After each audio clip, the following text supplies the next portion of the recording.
What's up, guys? It's Jake here from Chief Live Gaming, here today with my friend Dirk. Say hello, Dirk. Hello. We are playing a little bit of a, I guess we'll call it a custom scenario to kind of send off 7th edition. We have come up with a way to play orcs against 30k salamanders. So this is going to be basically Warhammer 30k with a custom rule set for the orcs. I'll go over those when we talk about the armies. Here's the mission we've got set up.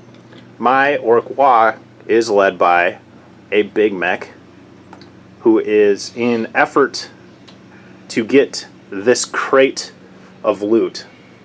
These 4 lovely crates. We have been fighting over this sector for quite some time, and the salamanders are vainly trying to defend all of the crates from the orcs. So what we have here is a central objective here. These 4 crates, they are worth 5 points at the end of the game if you are within 3 inches of any of the basically the hull or the edge of these boxes.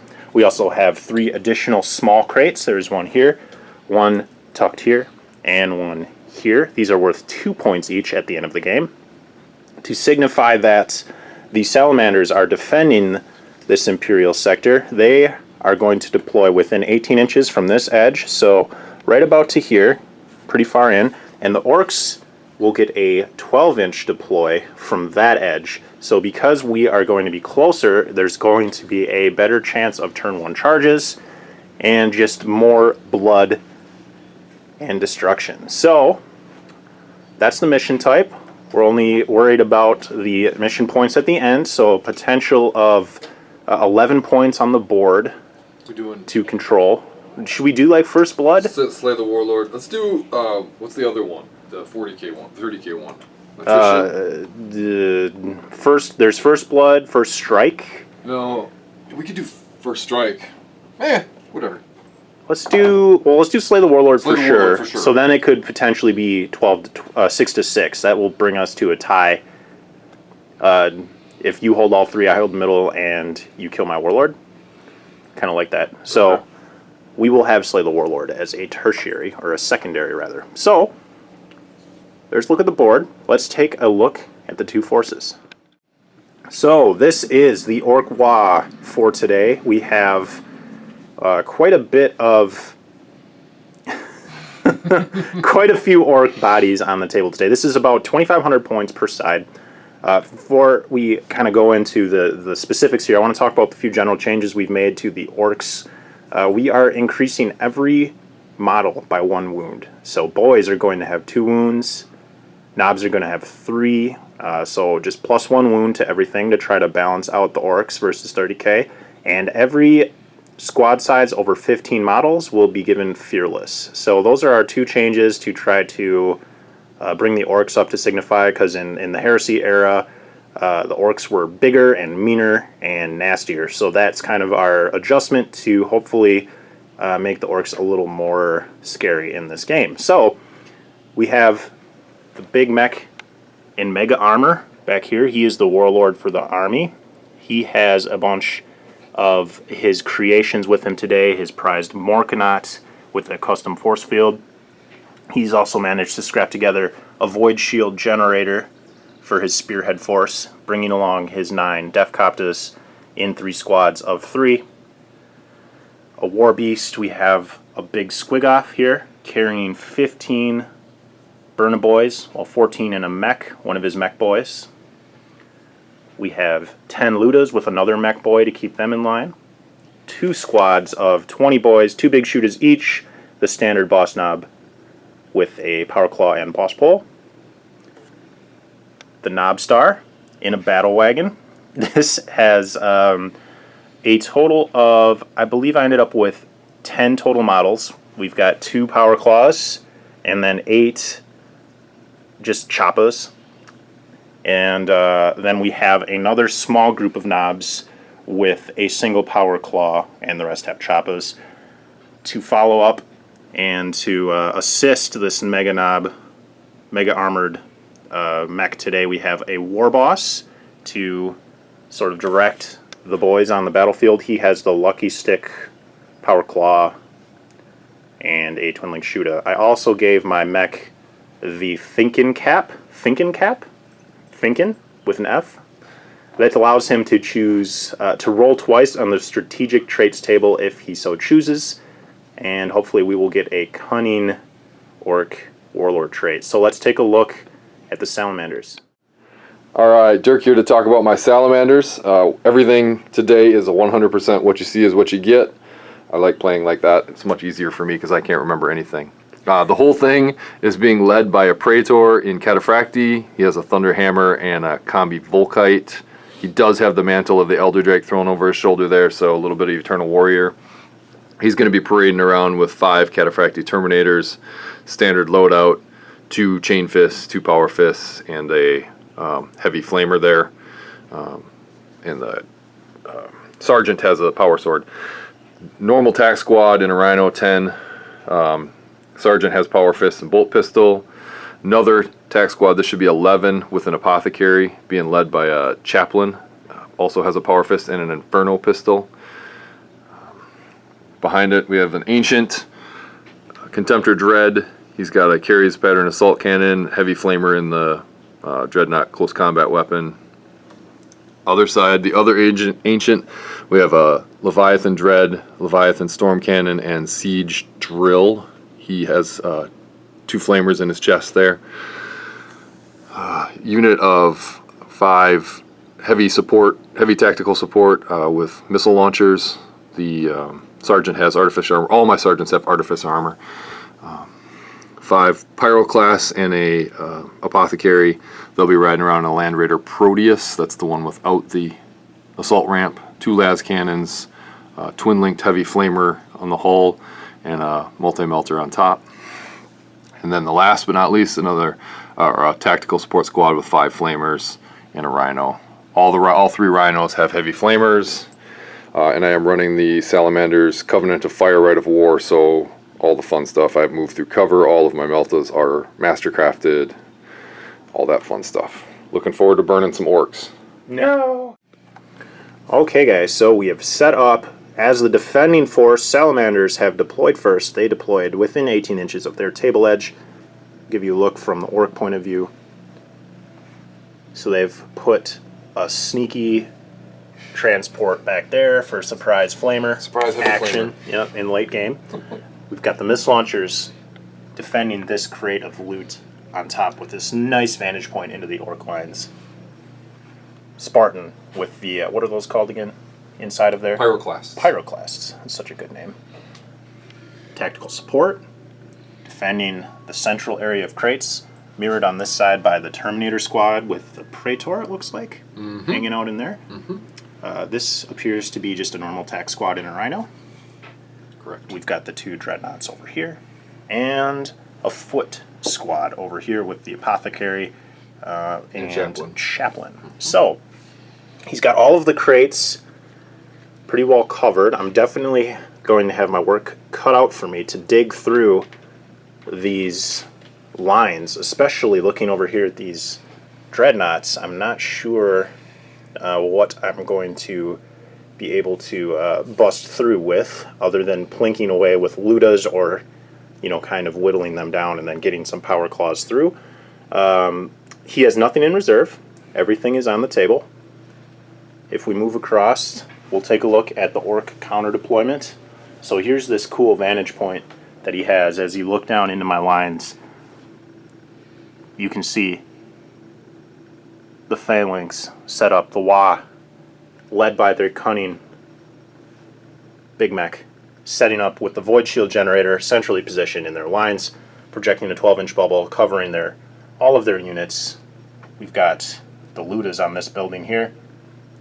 Inside of the Morkna, we have the Warlord with a few knobs, the Trampling War Beast, the Big Squigoth here with 14 Burna Boys inside. It is an open-topped transport, since it's a monstrous transport, which means that I can burn out of it, but I can also be burned inside of it by all of these Salamander flamers. A squad of 20 boys there to kind of provide some screening, all within the 12-inch bubble. These guys, of course, are not the 20-man boys squad looking to charge across no man's land into these lines. Hidden back behind this building, we have the battle wagon, just able to squeeze through on this side of the board, hoping to maybe swing around with the Knob squad to do some flank action. In reserve, I have all of my Defcopters, so again, 3 squads of 3, and of course everything else is in transports that you see over here. So, what we've decided here is that since the Orc forces are attacking, they will be going first, but since Salamanders have been defending this sector for some time, and they are, of course, more prepared for an attack than a normal game or a normal encounter, we're going to allow him to seize on a 5-up instead of a 6-up. Would you like to attempt to seize, my good sir? I would. Here we go. On a 5. Oh, you would have seized anyway. For the That's first a time 6. ever. Oh. Okay. Well, good luck. Good luck. Let's see what happens here as we fight over this Imperial sector for these loot crates as we move into Salamanders turn 1. In the first turn, Salamanders posturing to defend these very valuable Imperial objectives here. This squad, a little bit out of position, moving across with a run move to get more centrally positioned on the battlefield. These guys kind of moving forward not too far because we don't want to get countercharged by the Orcs over here. Some shots going across. Combi Volkite, you did fire the Volkite through into the Orc boys. Since they have 2 wounds each, he did do 4 wounds, removing 2 of the Orc boys, bringing them down to a total squad size of 19 from the boss knob. So they're not fearless when they get below 15, which might come into play soon. Everything over here, we've got some missile launchers, las, some random small arms fire, as well as both dreadnoughts over there shoot across into the Squigoth here. He did strip all 3 of the void shields and then did 4 wounds. In addition, my snakebite combat drugs at the beginning of the game made me take another wound, so I only have 1 wound remaining on that Squigoth there, but it is still alive. I guess now I have to decide if I want to get out or stay inside and try to get lucky. Other than that, I would like to add that there was a cheeky bolter shot that actually hit and wounded hit. But so this guy, he's like, okay, I'm done shooting at it. And it had 1 wound left. He's like, yeah, I guess I'll try the bolter, right? It wounds on a 6. So he hits, wounds on a 6, but then I made the 3-up save. So he could have killed it because all the voids were down. Could have been one of those clutch, as they say, bolter shots. Lit. Af. Let's move into Orcs turn 1. The Orc-Wa taking their first turn, advancing forward on the board. To start our turn off, the big mech was able to channel his inner Wogness and regain 1 void shield. 2. 2, actually. Yep, so it has 2 void shields regained. For movement phase, I moved the green tide of Orc boys this way. I am not wholly within the 12 inches of this anymore, so I will not be getting the save. However, he is inside. I did elect to run him forward because what I was able to do, because this is open-topped, I was able to put the flamer kind of here and clip 2 of the Terminators with 14 flamers. That was 28 hits. I ended up killing 1 of the Terminators in the group. Up next was the Sergeant and the Heavy Flamer in that squad, and I really did kind of want to take those out. So I elected to shoot all of these boys into the squad, killing an additional Terminator, and then all of these boys, mostly the big Shootas, doing some work, killing another member of the squad there. Do they need leadership as well? Is that a thing for Salamanders? Do. Okay. They pass Had to be very well. I failed one anyway, so. Right. Oh, yeah. So that was kind of it on this side of the board. These boys, most certainly in trouble. They had an 8-inch charge to this Leviathan, but he has 2 heavy flamers, which are going to be strength 6, right? Because it's Salamander heavy flamers. Yep. In Overwatch, even with 2 wounds each, I figured like all you really needed to do was do 4 wounds, and then it would suddenly be a longer charge. And I thought those shots would be more valuable into the Terminators. So these shots all raining down into the missile launchers on top of that building, along with the Ludas. No, actually the Ludas shot at that Rhino there, unable to wound. Because they moved, I had to snap shoot. I just wanted to get a better position in the long term. I think that was worth it, but we'll find out. Morkanot and the big Shudas from the battle wagon shooting up into these heavy support missile launcher squad, unable to wound. That Artificer armor did very well for tanking wounds and being obnoxiously artificery. So, Orks still have some Defcopters in reserve, and those are coming in with twin-linked rocket launches. So a lot of AP3 potential coming in from outflank next turn, or a chance to come in, I should say. The Salamanders are still rooted. Not a lot of damage taken on either side, although the big Squigoth is out of the 12-inch range because I got greedy and ran into Flame Terminators. We'll have to see if that drops as we take Salamanders turn 2. You have no reserves, right? No reserves. So it's just going to be a slugfest, folks. Let's see how it turns out. Salamanders finishing their second turn. As you can see, this flank has collapsed on the Orc side of the board. We have some stuff in our lines. The Leviathan coming forward, and this tack squad here pretty much forcefully annihilated this squad of boys. It was a full 20-man squad. Because they had 2 wounds, they were living okay through the shooting phase. I lost, I think, like 5 or something in the shooting phase. But in combat, Leviathan coming in, instant death because he's strength 10, and then just weight of attacks through here, and just a lot of, I guess, dead boys allowed me to fail the morale check, and then I got swept. So they consolidated, it looks like, a little bit this way. These Burnas, who were in the Squigoth. big Squigoth, thank you, did have to pile out. So the Squigoth, if you recall, was sitting right here. He did take shots. What was it that killed that? Was it the carries? Yeah, one shot, one wound. Yep. Rended, Yep. So the one wound it had left got taken down by a rending shot through here. And then I had to pile out within 3 inches. So I basically made a big old clump of Burna boys there to try to defer the charge that may have happened from any of this stuff. He was able to flame in with the support squad and do a massive amount of wounds. I think it was 20 hits. Again, even with the Burnas having 2 wounds, as you can see, they are now fleeing off the board. Just weren't able to live up to that much flame washing over them. So this squad, however, is okay and potentially could make some kind of damage happen with the Wa in turn 2. Untouched yet here on the Morkanot, which is, of course, strength 10 in combat. Some potential for damage there. Ludas and the scary knob ball over here. 1 wound has been stripped off of their trusty wagon on this side of the board. So we do have some reserve rolls to make here. We have 3 units of Defcopters. They are all the same, so I'm going to roll them all at the same time.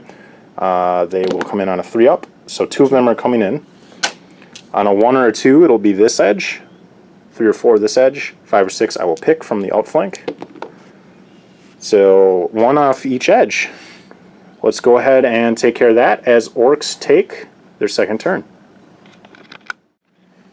The Orks, taking their second turn, issued a Wog. Wog! They issued a Wog. And ended up, we'll pick up where we left off. The Defcopters arriving over here. Took some shots. Let's go around the table here. Into the back of this Contemptor. A nice little line through there.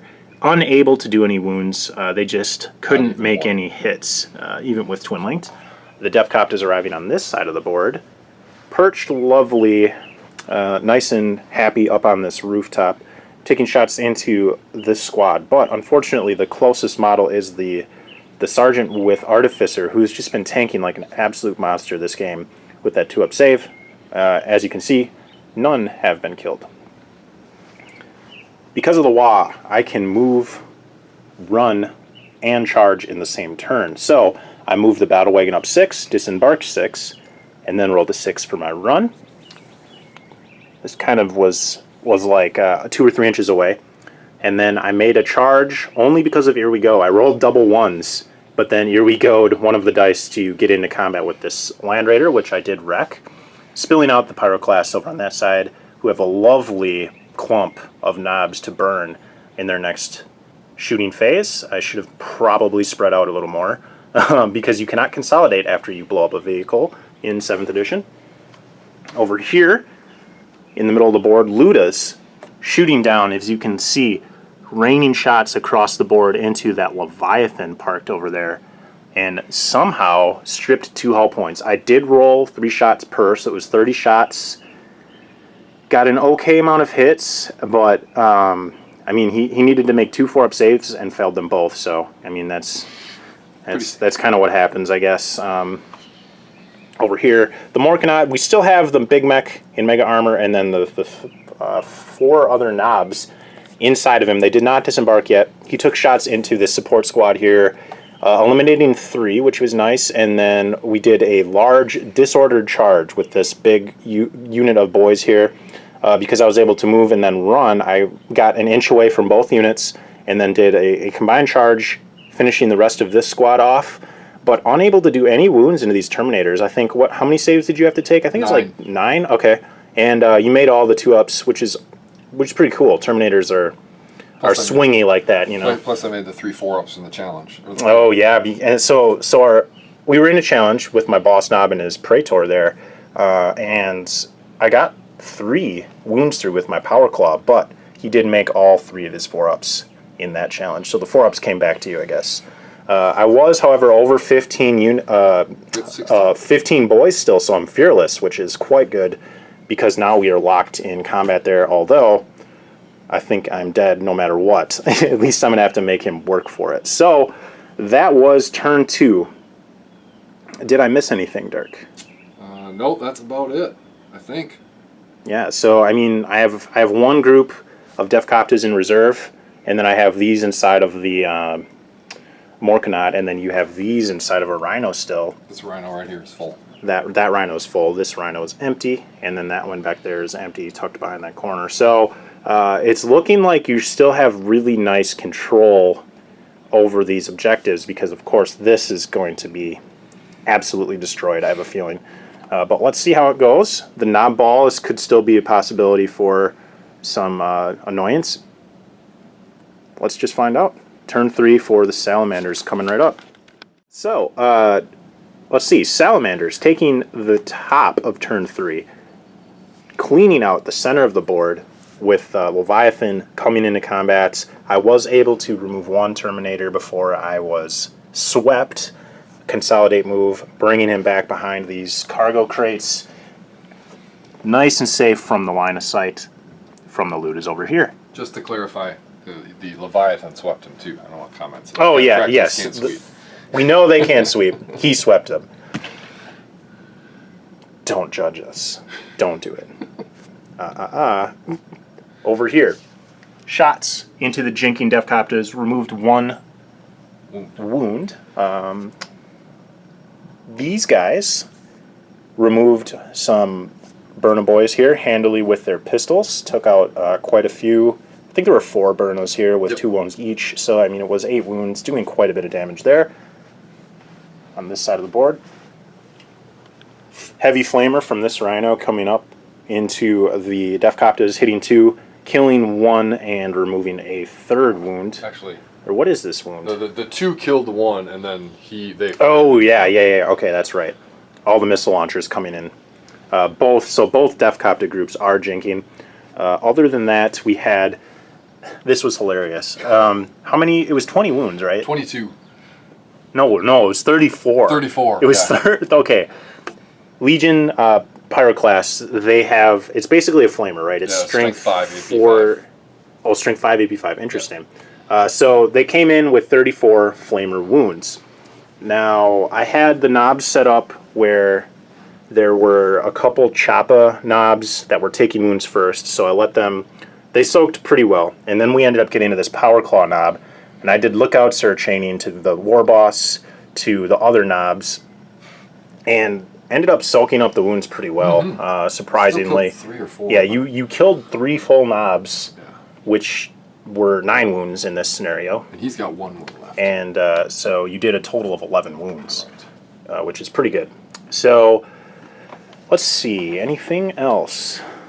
Doesn't look like it. Let's make the reserve roll for my last Deathcopter group. They are coming in on a 4. And let's see the side. So 1, 2 again over there. I get to pick. Let me have a thought about that, and we'll come back to you guys with Orks turn 3. Orks just finished turn 3, the bottom of 3. A lot of kind of interesting games so far. We have a weird standoff in the middle. What I did was unloaded the Warlord himself, my big mech, out of the Morkanaut. He's kind of just posturing in the middle to see if things come out from the center of the board. I did take both of the custom mega guns, 2 guns, both have gets hot. Both of them did get hot this turn, and he took a hull points off of himself. However, I was able to thin out this squad of Marines here with some Luda shots, who again got 3 shots each, raining into this squad. Some combined fire from the Deathcopters. The Jinking Deathcopters went up here to kind of just perch, missing all their shots. On this side of the board, I used my other 2 Deathcopters here to eat the Overwatch from the Pyroclast, and then charged my knob ball in and did knob things and wiped them out. Consolidated this guy here within 6 inches of them to give them the custom force field against shooting. And this was fun. I got to ram something. I used my battle wagon and smacked this rhino and doing a hull point to it over here, which I've actually never got to do in 7th, which is pretty fun. So, as far as board control goes, I mean, we're playing variable game length, 5 to 7 turns. So, I mean, I think if he can do enough damage to the knob ball and just get on those objectives, I'm not going to be able to get him off because I have no OBSEC left. All my troops are gone. And you have, what, 2 tac squads, and then the Terminators are implacable, right? Yep. So you have potential of 3 scoring units able to sort of deny me. So we'll just have to see if the game goes on for a while. Maybe I'll have a better chance to whittle you down. We'll find out as Salamanders take turn 4. The top of turn 4, Salamanders cleaning up in their turn. Over here, the knobs are thinned. There are no power claws remaining in this squad of knobs, except for the War Boss, who is still unwounded in this squad over here.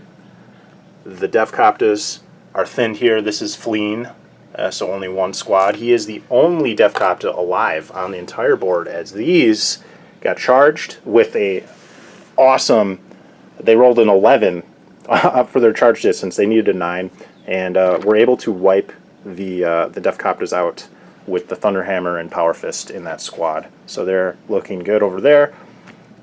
Just smartly sitting kind of in the middle here, hidden from the line of sight of my Ludas, as well as some of the higher strength weaponry over here, to maintain control of these crates, which are worth 5 points at the end.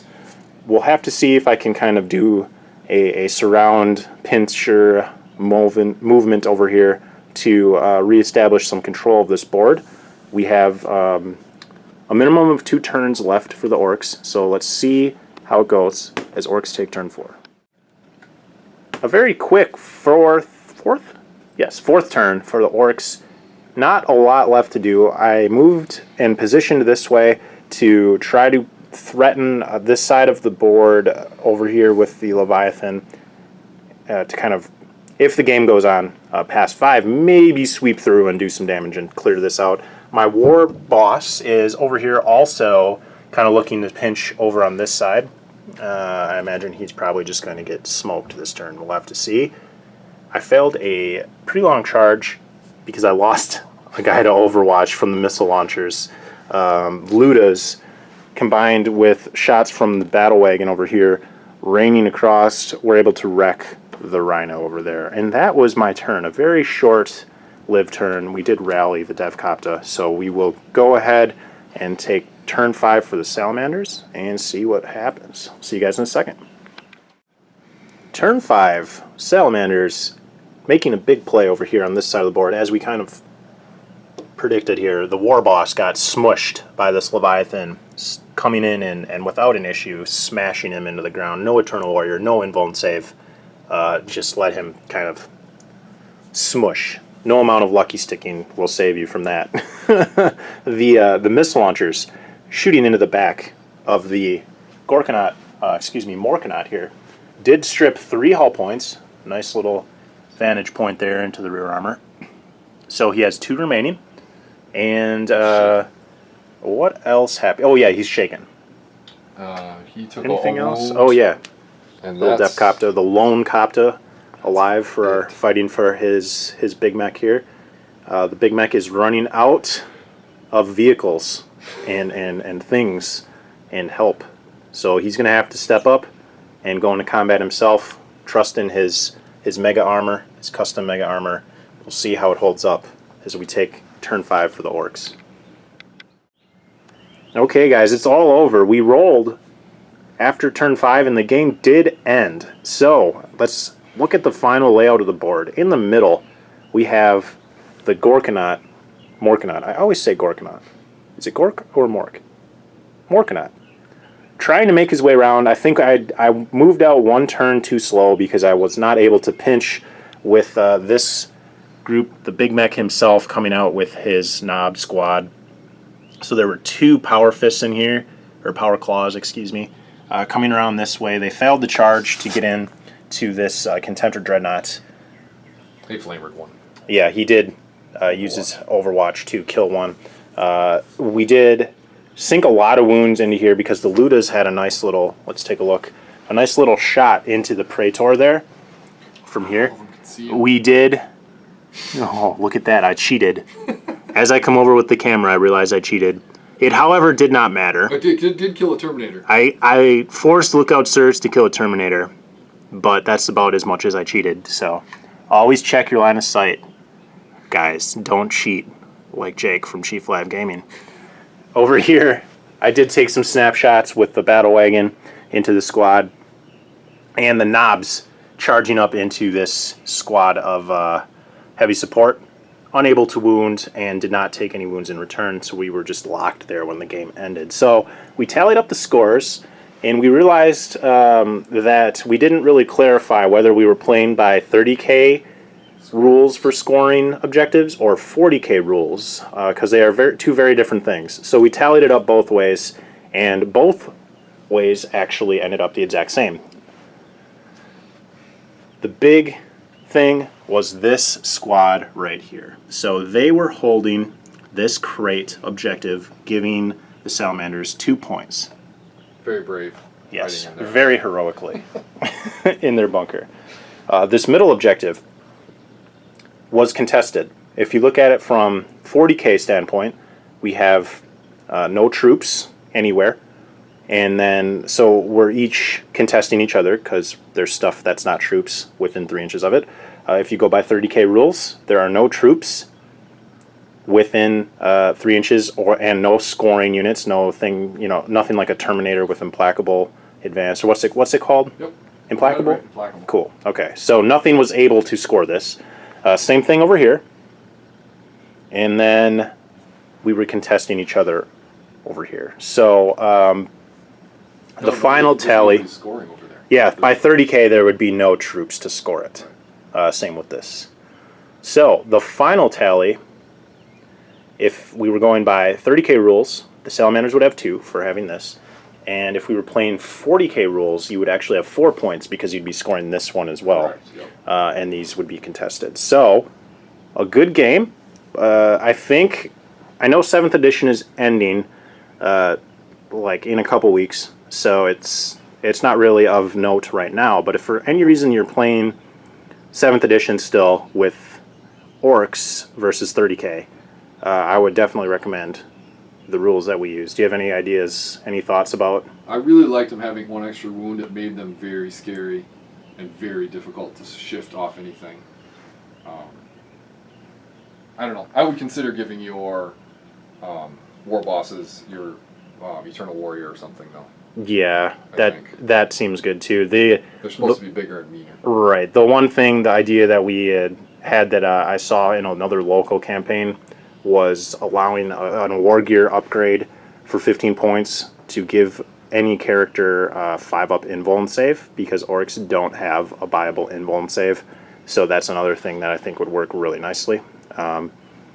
Overall, I think it was pretty balanced. I didn't really have any major We both issues. still have a fairly large threat pool left on the board. Right. I think I made a definite mistake here when I think it was turn 3 or 4. They should have. I was like posturing here forever, and I think I really needed to just get in the middle and do what I'm doing now, but sooner. I'm sad the game ended. I did want to see how the Leviathan fared against. I know. I almost want to know how that fight goes, because these are two pretty nasty units.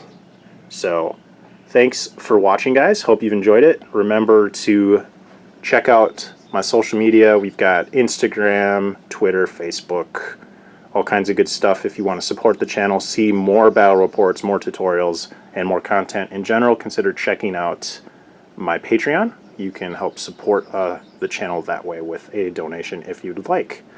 Other than that, we look forward to 8th edition. This is probably the last bat rep of 7th, so a lot of new content coming, and definitely a lot of battle reports, testing new rules, testing new armies, and just getting stuff on the table. So we'll see you guys in the next one.